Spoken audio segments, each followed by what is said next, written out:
व्यास ज्यांनी महाभारत हे महाकाव्य लिहिलं, त्या व्यास ऋषींचा जन्मदिवस हा गुरुपौर्णिमा म्हणून आपण साजरा करत असतो. मॅडम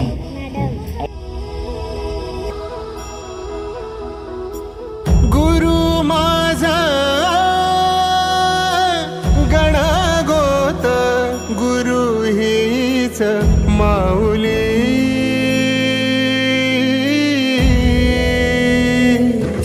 गुरु स्पर्श दूर करी दुःखाची सावली.